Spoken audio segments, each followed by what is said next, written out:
ferme les yeux un instant, juste un instant. Imagine un lac, tôt le matin, avant que le monde ne s'éveille vraiment. L'eau est immobile. Le silence est presque palpable. Et dans ce silence, quelque chose se passe. Quelque chose que l'on ne peut pas forcer, que l'on ne peut pas acheter, que l'on ne peut pas conquérir par l'effort ou la volonté. Ce quelque chose, c'est la clarté. Cette sensation rare où l'on sait profondément ce que l'on veut, ce que l'on est. Aujourd'hui, je voudrais t'inviter à explorer une idée qui peut sembler paradoxale à première vue. Une idée qui va peu être à contre-courant de tout ce que notre époque nous enseigne. Cette idée, la voici, le calme n'est pas une absence, ce n'est pas un vide, ce n'est pas de la passivité. Le calme est une force. Et cette force, quand on apprend à la cultiver, attire dans notre vie exactement ce que nous désirons le plus profondément. Je sais ce que tu te dis peut être en ce moment. Christophe, ça semble bien joli, cette image du lac et du silence du matin. Mais ma vie à moi, elle ressemble plutôt à une autoroute aux heures de pointe. Et je t'entends vraiment. Parce que j'ai moi-même traversé des périodes où l'agitation semblait être le seul mode de fonctionnement possible, où s'arrêter, ralentir, souffler paraissait presque irresponsable. Comme si la valeur d'une journée se mesurait à l'intensité de son agitation. Mais voilà ce que des années de pratique clinique, de recherche et aussi d'expérience personnelle m'ont appris. Notre rapport au calme révèle quelque chose d'essentiel sur nous, sur notre relation à nous-mêmes, sur notre rapport aux autres, sur la façon dont nous concevons le bonheur, le succès, l'amour.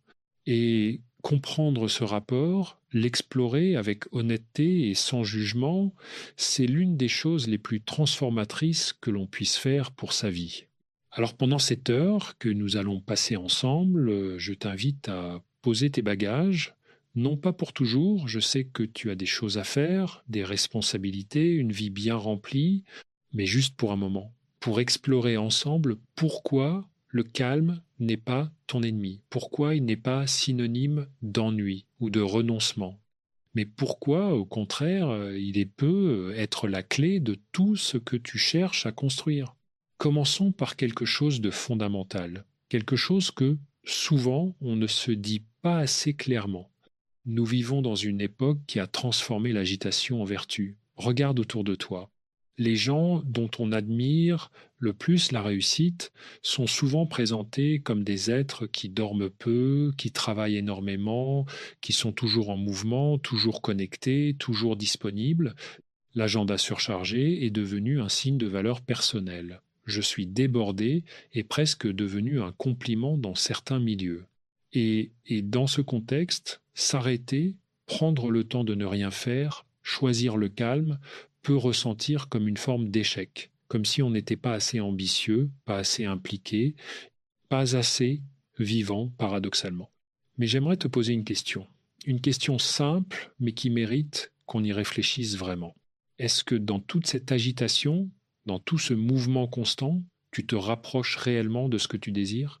Ou est-ce que parfois tu as l'impression de courir très vite, mais sans vraiment savoir dans quelle direction? C'est une question que je pose souvent en thérapie, et ce qui me frappe, c'est la réaction qu'elle provoque. Souvent, un silence qui en dit plus long que beaucoup de mots. Parce que quelque part, dans un recoin que l'on n'avait pas osé explorer, on sait. On sait qu'on s'est un peu perdu dans l'agitation, qu'on a confondu mouvement et progrès, vitesse et direction. Il y a un concept en psychologie que j'aime beaucoup et qui s'appelle la présence à soi-même. C'est cette capacité à être en contact avec ce qui se passe en nous, non pas de façon obsessionnelle ou anxieuse, mais de façon douce et attentive, à savoir ce que l'on ressent, ce que l'on pense vraiment, ce qui nous importe réellement. Et cette présence à soi-même, elle ne peut pas exister dans un état d'agitation permanente. Elle a besoin, comme une plante a besoin d'eau, d'un peu de calme pour s'épanouir. Quand on est constamment dans le bruit, dans la vitesse, dans le faire, on perd le contact avec ce fil essentiel qui nous relie à nous-mêmes. Et quand on perd ce fil, quelque chose d'intéressant se produit. On commence à désirer des choses que l'on croit vouloir, mais qui ne sont pas vraiment les nôtres. On cherche la validation là où on aurait besoin de l'approbation de soi-même. On court après des objectifs qui semblent importants vus de l'extérieur, mais qui sonnent creux une fois atteints. Je me souviens d'un patient, appelons-le Thomas, un homme d'une quarantaine d'années, très actif professionnellement, que j'ai accompagné il y a quelques années. Thomas avait tout, dans le sens où notre époque entend ce mot. Un bon poste, un beau logement, une famille aimante, mais il était épuisé, profondément épuisé. Et quand on creusait un peu, quand on s'arrêtait pour vraiment regarder, il y avait quelque chose de surprenant. Thomas ne savait plus ce qu'il voulait. Pas parce qu'il manquait d'ambition, mais parce qu'il n'avait plus jamais le silence nécessaire pour l'entendre. Quand je m'arrête, me disait-il, j'ai peur de ce que je pourrais trouver. Et là, on touche à quelque chose d'important. Quelque chose que je voudrais qu'on explore ensemble. Parfois, l'agitation n'est pas accidentelle, elle est défensive. On remplit le silence parce qu'on a peur de lui. On court parce que on ne veut pas s'arrêter et regarder en face certaines questions, certaines vérités, certains désirs qu'on n'a pas osé reconnaître, certaines douleurs qu'on n'a pas encore traversées. Et dans ce sens, le calme révèle quelque chose de toi, pas de façon menaçante ou accusatrice, mais de façon douce et nécessaire. Il révèle ta relation à toi-même, ta façon d'être avec ce qui est, avec ce qui est difficile et aussi avec ce qui est beau. Prenons un moment pour respirer ensemble, juste une grande inspiration, lente et profonde, et une expiration encore plus lente. On continue. Il y a une chose que j'observe régulièrement dans mon travail et que j'ai aussi observé dans ma propre vie. Les moments les plus importants, les décisions les plus justes, les insights les plus transformateurs, ils viennent pas dans l'agitation, ils viennent dans ces instants de calme, sous la douche, parfois, pendant une promenade, juste avant de s'endormir. Dans ces espaces entre deux activités où l'on laisse simplement la pensée se déposer, comme la poussière qui finit par se poser quand on cesse d'agiter l'air, la psychologie moderne a beaucoup étudié ce phénomène. On sait aujourd'hui que le cerveau, lorsqu'il est au repos, n'est pas inactif. Au contraire, il effectue un travail crucial. Il intègre les expériences, cherche des connexions, résout des problèmes de façon créative, consolide la mémoire. Les chercheurs appellent cela le réseau du mode par défaut. Et ce réseau s'active précisément quand on n'est pas en train de faire quelque chose d'urgent, quand on se laisse simplement exister. Autrement dit, le calme n'est pas l'ennemi de la productivité ou de la créativité. Il en est souvent le terreau le plus fertile. Les artistes, les scientifiques, les philosophes le savent depuis toujours. Ce que la neurologie a simplement confirmé par des chiffres et des scanners, c'est que nos meilleures idées naissent dans les espaces où l'on s'est accordé la permission de ralentir. Mais je veux aller au-delà de la productivité, parce que je pense que réduire la valeur du calme à son utilité pour être plus efficace, c'est passer à côté de l'essentiel. Le calme a une valeur en soi, indépendamment de ce qu'il produit. Quand on est calme, on est plus présent. Présent à soi-même, présent aux autres, présent à la vie telle qu'elle est. Et cette présence, c'est la substance même du bonheur. Pas le bonheur comme euphorie permanente, cette fiction que notre époque vend à grand renfort de publicité, mais le bonheur comme sentiment de plénitude, comme sensation d'être vraiment là dans sa propre vie. Je voudrais te parler d'une femme que j'ai accompagnée, appelons-la Marie. Marie était quelqu'un d'extraordinairement actif. Elle gérait une entreprise, élevait 2 enfants, s'impliquait dans des associations, elle était admirée de tous. Et pourtant, elle venait me voir parce qu'elle ressentait ce qu'elle décrivait comme un vide au centre de tout. Malgré tout ce mouvement, malgré toute cette vie apparemment si riche, il y avait quelque chose qui manquait. Au fil des séances, on a compris ensemble que Marie n'avait jamais vraiment pris le temps de se demander ce qu'elle voulait, pas ce que les autres attendaient d'elle, pas ce que la société valorisait, mais ce qu'elle, Marie, profondément dans son cœur, désirait pour sa vie. Et c'est là quelque chose de fascinant. Quand on vit en permanence dans l'agitation, on peut très bien construire une vie qui correspond aux désirs des autres, aux attentes sociales, aux modèles que l'on a absorbés sans les questionner, tout en passant complètement à côté de ses propres désirs. Le calme a cette vertu rare. Il permet de distinguer, de séparer le bruit du signal, de reconnaître ce qui vient vraiment de soi, de ce qui vient de l'extérieur. Et cette distinction, elle est fondamentale, parce que quand on poursuit ce qui est vraiment nôtre, quelque chose se passe. On est naturellement plus aligné, plus cohérent, plus authentique. Et les choses que l'on désire semblent venir à nous avec moins d'efforts, non pas par magie, mais parce qu'on cherche au bon endroit. Si tu m'écoutes depuis un moment et que ce chemin résonne avec toi, n'hésite pas à laisser un like sur cet épisode. Cela aide vraiment à faire connaître ce travail et à ce que ces réflexions atteignent ceux qui en ont besoin. Et si tu ne l'as pas encore fait, abonne-toi pour ne pas manquer les prochaines conversations. Continuons ensemble. Je veux maintenant aborder quelque chose qui me tient particulièrement à cœur, la relation entre le calme et ce qu'on appelle en psychologie la régulation émotionnelle. Nous sommes des êtres émotionnels. Nos émotions sont des informations précieuses sur ce qui se passe en nous et autour de nous. Elles sont là pour nous guider, nous alerter, nous connecter aux autres. Mais pour que les émotions jouent ce rôle de façon constructive, il faut pouvoir les accueillir, les laisser exister sans en être submergés. Et cela demande une base de calme intérieur. Quand on est dans un état d'agitation permanente, les émotions ne disparaissent pas, elles s'accumulent. Elles s'expriment de façon mal calibrée, trop intense ou au mauvais moment. Ou alors elles se cachent sous l'activité, sous l'alcool, sous les écrans, sous la surcharge de travail, jusqu'à ce qu'elles trouvent une autre façon de se manifester. C'est quelque chose que j'ai beaucoup observé en pratique clinique. Les gens qui viennent consulter pour de l'anxiété, pour de la dépression, pour des difficultés relationnelles, ont souvent en commun cette incapacité à se poser. Non pas par manque de volonté, bien sûr, mais parce que s'arrêter fait peur. Parce que dans le silence, les émotions non traitées remontent à la surface. Et pourtant, c'est exactement ce silence dont on a besoin. Pas pour souffrir davantage, mais pour enfin pouvoir traverser ce qui était en attente. Parce qu'une émotion que l'on traverse, vraiment, avec présence et bienveillance, perd son pouvoir de nous contrôler.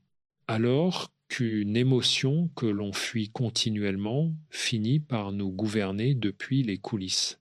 Il y a une image que j'utilise souvent. Imagine une vague qui arrive vers toi dans l'océan. Si tu lui tournes le dos et tu cours, elle va te renverser et t'emporter. Mais si tu fais face à la vague, si tu plonges dedans ou si tu apprends à la chevaucher, elle te traverse et tu ressors de l'autre côté, intact, parfois même revigoré. Le calme est ce qui nous permet de faire face aux vagues, non pas en les évitant, mais en développant assez de stabilité intérieure pour les traverser. Et ici, je veux insister sur quelque chose d'important. Le calme dont je parle n'est pas l'indifférence, ce n'est pas l'absence de ressenti. Ce n'est pas cette fausse sérénité que certaines traditions mal comprises peuvent promouvoir, celle qui consiste à ne rien ressentir, à être au-dessus de tout. Non, le calme authentique est compatible avec la passion, avec l'enthousiasme, avec la tristesse, avec la joie. C'est une qualité de fond, un sol stable sous nos pieds qui nous permet de ressentir pleinement sans être déstabilisé. C'est une distinction essentielle. Parce que souvent, les gens confondent calme et froideur. Ils pensent que pour être serein, il faut être distant, que pour ne pas être submergé, il faut s'anesthésier. Et c'est l'erreur inverse de l'agitation permanente. L'objectif n'est pas de ne rien ressentir, mais de pouvoir accueillir ce que l'on ressent depuis un espace stable. Les bouddhistes ont une belle façon d'illustrer cela. Ils parlent de l'esprit comme d'un ciel. Les émotions, les pensées, les événements de la vie sont comme les nuages, parfois légers et lumineux, parfois lourds et menaçants, mais le ciel, lui, reste. Le ciel n'est jamais modifié par les nuages. Il passe et le ciel demeure. Le calme intérieur, c'est cet espace de ciel en nous, cette partie de nous qui peut observer les nuages passer sans les confondre avec elle-même. Et la bonne nouvelle, et je dis bien la bonne nouvelle, c'est que ce calme n'est pas réservé à certains tempéraments, à certaines personnes naturellement zen, comme on dit. Il se cultive, il s'apprend, et la façon dont on l'apprend, c'est précisément en s'y exposant progressivement avec patience et bienveillance. Parlons maintenant de quelque chose de concret, de pratique, parce que les belles idées, c'est bien, mais savoir comment les incarner dans le quotidien, c'est encore mieux. Comment est-ce qu'on cultive ce calme dans une vie moderne, avec ses contraintes, ses obligations, ses sollicitations constantes? La première chose que je dirais, c'est de commencer petit, vraiment petit. On n'a pas besoin d'une retraite d'une semaine dans les montagnes pour expérimenter le calme. On peut le trouver dans des instants minuscules du quotidien, dans les 5 minutes où l'on boit son café le matin avant d'ouvrir son téléphone, dans la marche entre sa voiture et son lieu de travail si on choisit de la faire en pleine conscience plutôt qu'en regardant ses messages, dans les quelques secondes avant de répondre à une question stressante, si on prend juste le temps de respirer, ces micro-moments de calme ont une valeur énorme, non pas parce qu'ils changent tout immédiatement, mais parce qu'ils créent une habitude de présence. Ils entraînent le cerveau à s'orienter vers le calme plutôt que vers l'agitation. Et comme tous les entraînements, les effets s'accumulent avec le temps. La deuxième chose, c'est de questionner notre relation au silence. Combien de fois par jour est-ce qu'on se retrouve dans un silence complet, sans musique, sans podcast, sans télévision, en arrière-fond? Pour beaucoup d'entre nous, la réponse est très peu, voire jamais. On a appris à remplir tous les espaces, comme si le silence était une menace, un vide dangereux qu'il faudrait conjurer. Mais que se passerait-il si on apprenait à s'asseoir dans le silence, même quelques minutes par jour? Pas nécessairement pour méditer, si ce mot semble trop chargé, juste pour être là, juste pour laisser exister ce qui est. La troisième chose, et celle-là peut être la plus profonde, apprendre à valoriser l'être au même titre que le faire. Notre culture valorise énormément le faire. Produire, créer, accomplir, réaliser, et tout cela a une valeur réelle. Je ne suis pas en train de dire qu'il faut cesser d'agir. Mais il y a quelque chose qui existe avant l'action, qui la rend possible et qui lui donne un sens. C'est l'être. Cette capacité à simplement exister, à habiter sa propre vie, à être présent à ce que l'on est. Et quand on cultive cette qualité d'être, quelque chose de remarquable se produit dans notre rapport au désir. Les désirs deviennent plus clairs, moins nombreux peut être, mais plus authentiques. On désire moins de choses superficielles et davantage de ce qui compte vraiment. On est moins dans la dispersion et davantage dans la direction. Permettons-nous une petite pause narrative ici. On a déjà parcouru un bon chemin ensemble et je voudrais qu'on prenne un instant pour souffler, pour laisser tout cela se poser. Respire. Dans cette première partie, on a vu que le calme n'est pas une absence, mais une présence. On a compris que l'agitation peut parfois être défensive, une façon d'éviter ce que le silence pourrait révéler. On a parlé de la présence à soi-même, de la régulation émotionnelle et des premières façons de cultiver ce calme dans le quotidien. Et maintenant, j'aimerais qu'on aille un peu plus loin parce qu'il y a une dimension du calme que l'on n'explore pas assez souvent et qui pourtant change tout dans notre rapport aux autres et à ce que l'on attire dans notre vie. Cette dimension, c'est le calme comme signal. Quand on émet de la tranquillité, quand on est une présence stable et posée dans un monde agité, les autres le perçoivent, pas nécessairement de façon consciente, mais ils le ressentent. Et ils sont attirés par cela. Pense aux personnes de ta vie que tu trouves les plus apaisantes, celles vers qui tu te tournes dans les moments difficiles. Est-ce que ce sont des personnes agitées qui réagissent au quart de tour, qui s'emballent facilement? Ou est-ce plutôt des personnes qui dégagent quelque chose de stable, de fiable, d'ancré? Je pense qu'on connaît tous, au fond, la réponse à cette question. On est naturellement attiré par la stabilité, par la sérénité. pas par une sérénité froide ou distante, j'insiste là-dessus, mais par cette chaleur calme qui dit je suis là, je suis présent, je ne vais pas m'effondrer ni m'emballer. Tu peux être toi-même en ma présence, et c'est là que le calme attire ce que l'on désire. Pas par magie, encore une fois, mais parce qu'il crée les conditions. Il crée un espace où les relations authentiques peuvent exister, où la confiance peut s'installer, où la collaboration peut fleurir, où l'amour peut s'épanouir.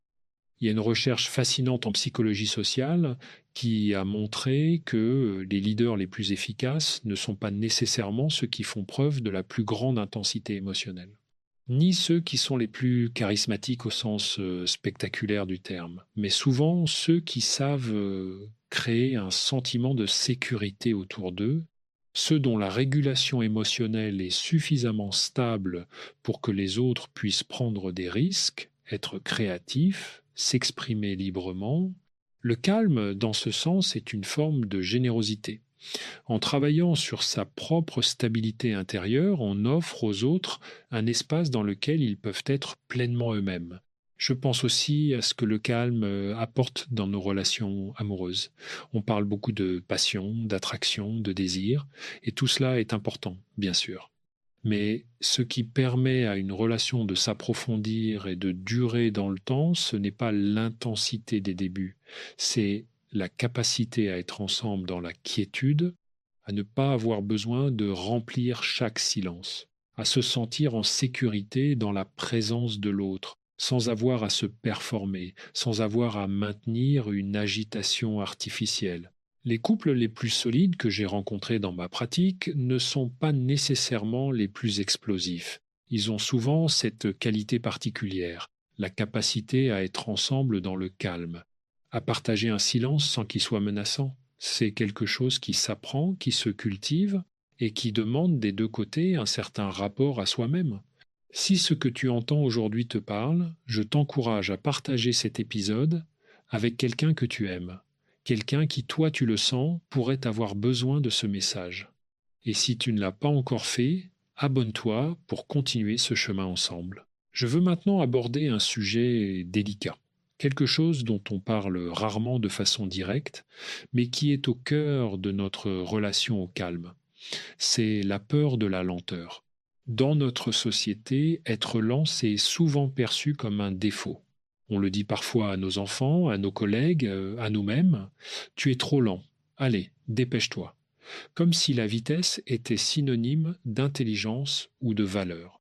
Comme si prendre son temps était une faiblesse.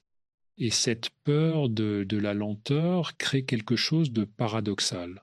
On accélère, on optimise, on fait plusieurs choses à la fois, et finalement on arrive au bout d'une journée exhauste, avec la sensation bizarre d'avoir couru tout le temps sans vraiment savoir pourquoi, sans avoir vraiment vécu ce que l'on a traversé. Je me souviens d'une phrase que j'ai lue il y a longtemps et qui m'a frappé par sa simplicité et sa profondeur. Je ne me souviens plus exactement de qui elle vient, mais l'idée était celle-ci. Certains courent si vite qu'ils arrivent à destination sans avoir fait le voyage. Et ce voyage manqué, c'est la vie elle-même. La lenteur a ses vertus, la lenteur permet de remarquer, de voir les détails, d'apprécier ce qui est là. Elle permet la contemplation, qui est une forme élevée d'intelligence. Elle permet la profondeur dans les relations, dans la réflexion, dans l'apprentissage. On n'apprend rien en profondeur dans la précipitation. On peut être accumulé des informations, mais la transformation, la vraie compréhension demande du temps. Demande qu'on laisse les choses infuser, maturer, se déposer. Et ici, j'aimerais faire le lien avec quelque chose que beaucoup de gens vivent, la difficulté à se concentrer, ce sentiment d'avoir l'esprit qui part dans tous les sens. Cette incapacité croissante à rester sur une même tâche pendant plus de quelques minutes sans être distrait, cette difficulté est en partie liée à nos habitudes numériques, bien sûr. Les écrans nous ont entraînés à la discontinuité, au zapping, à la stimulation rapide. mais elle est aussi liée à notre rapport global au calme et à la lenteur. Quand on a passé des années à fuir le silence, quand on a habillé chaque espace de stimulation, le cerveau perd progressivement sa capacité à rester dans la durée, à habiter un moment. Et retrouver cette capacité, c'est un cadeau qu'on se fait. Pas seulement pour être plus productif, même si cela en est un effet, mais pour retrouver la richesse que donne la profondeur, la satisfaction d'un travail fait avec soin, la beauté d'une conversation vraiment menée jusqu'au bout, le plaisir d'un livre lu jusqu'à la dernière page sans avoir vérifié son téléphone toutes les 5 minutes. Il y a une autre dimension que je voudrais explorer avec toi, quelque chose qui touche à ce que les philosophes ont longtemps appelé la sagesse. Et ce mot, je le sais, peut sembler un peu austère, un peu distant de nos préoccupations quotidiennes, mais permettons-nous un instant de le réhabiliter. La sagesse, dans sa forme la plus simple, c'est la capacité à voir les choses telles qu'elles sont, sans les déformer par l'anxiété, sans les embellir par le désir, sans les noircir par la peur. La sagesse, c'est une forme de lucidité tranquille. Et cette lucidité tranquille, elle est directement liée au calme. Quand on est agité, on ne voit pas les choses clairement. On réagit depuis un état de tension, on prend des décisions sous l'effet de l'urgence, on interprète les comportements des autres à travers le filtre de notre propre anxiété, et souvent, ces interprétations sont fausses, ces décisions sont regrettées, ces réactions créent des problèmes là où il n'y en avait pas. Le calme, lui, nous donne accès à une vision plus juste. On peut voir une situation dans sa complexité réelle. On peut entendre ce que l'autre dit vraiment sans s'emballer sur ce qu'on croit qu'il veut dire. On peut prendre le temps de choisir sa réponse plutôt que de la subir. C'est quelque chose que j'observe beaucoup dans les conflits, qu'ils soient interpersonnels, professionnels ou familiaux. La grande majorité des conflits qui s'enveniment le font non pas parce que le désaccord est fondamental, mais parce que les deux parties sont dans un état d'agitation tel qu'elles ne s'entendent plus vraiment. Elles réagissent à des interprétations, à des projections, à des peurs, plutôt qu'à ce qui est réellement dit. Et souvent, la première personne dans un conflit qui retrouve un peu de calme, qui réussit à respirer et à écouter vraiment, contribue à désamorcer quelque chose. Pas toujours, pas immédiatement, mais souvent, parce que le calme est contagieux, dans le bon sens du terme. On sous-estime l'impact que notre propre régulation émotionnelle a sur les autres, mais c'est quelque chose que la recherche en neurosciences a bien documenté. Les humains sont des êtres de co-régulation. Nos systèmes nerveux se synchronisent avec ceux des personnes qui nous entourent. Quand tu es en présence de quelqu'un de calme, ton propre système nerveux tend à se calmer. Quand tu es avec quelqu'un d'anxieux, tu risques de capter cette anxiété. Ce n'est pas de la faiblesse d'être influencé ainsi, c'est simplement notre nature profondément sociale. Mais cela nous donne aussi une responsabilité et une opportunité, celle d'être, pour ceux qui nous entourent, une source de calme plutôt qu'une source de turbulence. Prenons un moment, une nouvelle pause dans notre voyage ensemble pour laisser ces idées résonner. Respire profondément une fois. Imagine comment serait ta vie si tu étais juste 10% plus calme dans tes interactions quotidiennes. Pas une transformation radicale, juste 10%. Un peu plus de patience dans les conversations difficiles, un peu plus de présence dans les moments importants, un peu moins de réactivité quand quelque chose ne se passe pas comme prévu. Qu'est-ce qui changerait dans tes relations, dans ton travail, dans ta relation à toi-même? Je te pose cette question non pas pour te mettre la pression, mais pour ouvrir un espace. Parce que les changements durables naissent rarement d'une révolution brutale. Ils naissent d'une attention claire, suivie d'efforts doux et réguliers, de petits pas qui s'accumulent jusqu'à créer quelque chose de nouveau.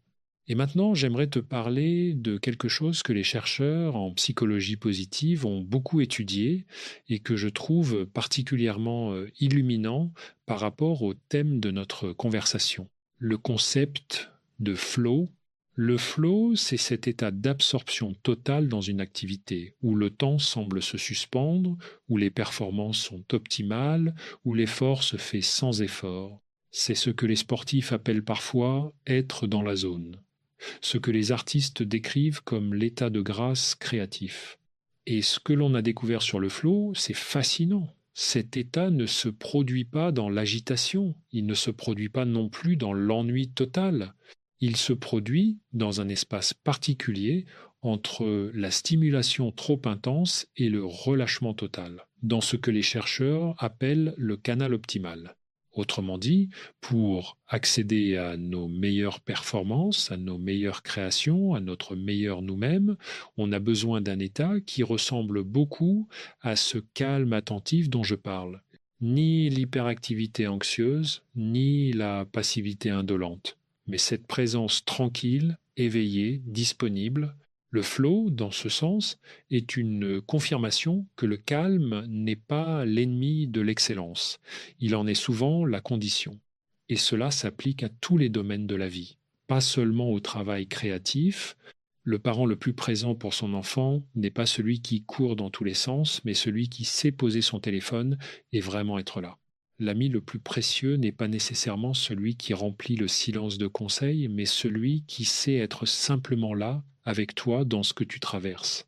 L'amoureux le plus aimant n'est pas celui qui fait constamment des grandes déclarations, mais celui dont la présence calme te dit que tu es en sécurité. Le calme est au cœur de tout ce qui est précieux dans nos vies. J'aimerais maintenant te parler d'un obstacle que l'on rencontre souvent sur ce chemin, un obstacle que je vois régulièrement dans mon travail et que j'ai moi-même traversé à différentes périodes, c'est la culpabilité du calme. Il m'arrive d'entendre des gens dire qu'ils se sentent coupables quand ils ne font rien, qu'ils ont du mal à se reposer vraiment parce qu'une petite voix intérieure leur dit qu'ils devraient être en train de faire quelque chose d'utile, que le repos leur semble mérité uniquement après un effort intense et encore seulement s'il n'est pas trop long. Cette culpabilité a des racines profondes, elle vient de messages reçus dans l'enfance, de modèles culturels, de valeurs intériorisées sur ce que signifie être une bonne personne, un adulte responsable, quelqu'un qui mérite sa place. Mais je veux te dire quelque chose d'important. Le repos n'a pas besoin d'être mérité. Le calme n'est pas un luxe réservé à ceux qui ont tout fait. C'est un besoin fondamental. Un besoin aussi légitime que manger ou dormir. Et quand on se prive de ce calme par culpabilité, on ne devient pas plus vertueux ou plus efficace. On devient plus anxieux, plus réactif, moins créatif, moins présent. On donne moins bien, paradoxalement, que si on s'était accordé le repos nécessaire. Les soignants le savent bien, ceux qui s'occupent des autres professionnellement. On leur enseigne que pour prendre soin des autres durablement, il faut prendre soin de soi d'abord, non pas par égoïsme, mais parce que c'est simplement la réalité du fonctionnement humain. On ne peut pas donner de façon durable ce que l'on n'a pas, et le calme est quelque chose que l'on donne aux autres quand on l'a cultivé en soi. Je t'invite, si tu ressens cette culpabilité du calme, à la questionner avec curiosité et douceur. D'où vient-elle? Quelle voix parle quand tu te sens coupable de te reposer? Quelle croyance cette voix véhicule-t-elle? Et surtout, est-ce que cette croyance est vraiment la tienne? Est-ce qu'elle te sert? Est-ce qu'elle correspond à la façon dont tu veux vivre? Ces questions ne demandent pas de réponse immédiate. Elles demandent du temps, de la réflexion et du calme pour être vraiment entendues. Si tu veux continuer ce voyage avec moi, pense à t'abonner et à activer les notifications pour ne manquer aucun épisode. On a encore de belles conversations devant nous.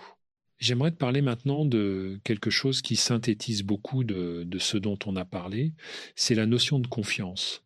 Non pas la confiance au sens naïf du terme, cette croyance que tout va toujours bien se passer, mais la confiance profonde, celle qui permet de lâcher prise sans pour autant être passif. Le calme authentique est lié à cette forme de confiance. Confiance en soi, d'abord, cette conviction, même partielle, même fragile, que l'on est capable de traverser ce qui vient, que l'on possède en soi les ressources nécessaires pour faire face aux difficultés de la vie. Pas forcément seul, pas forcément facilement, mais qu'on peut y faire face. Cette confiance, elle ne se commande pas, elle se construit et elle se construit précisément en traversant des moments difficiles avec présence, en remarquant qu'on a réussi à passer à travers et en intégrant cette expérience comme preuve de sa propre résilience. Et il y a une autre forme de confiance, plus vaste, plus difficile à cerner, que certains appelleront confiance en la vie, en ce qui est en un sens plus profond des choses, cette capacité à croire que même ce qui semble difficile ou douloureux a sa place dans un ensemble plus grand, que l'on n'a pas besoin de tout contrôler pour que les choses se passent bien. Je ne parle pas ici de fatalisme ou de passivité. On agit, bien sûr, on fait des choix, on poursuit des objectifs, on construit sa vie. Mais on le fait depuis un espace où l'on accepte aussi que certaines choses échappent à notre contrôle. Et cette acceptation, loin d'être une défaite, est souvent une libération. Parce que l'un des grands ennemis du calme, c'est le besoin de contrôle, ce besoin de maîtriser, de prévoir, d'anticiper tout ce qui pourrait mal se passer. Ce besoin est compréhensible, il naît d'une bonne intention, celle de se protéger, de protéger les siens, mais il est épuisant et il est, in fine, illusoire, parce qu'on ne peut jamais tout contrôler. La vie est fondamentalement imprévisible.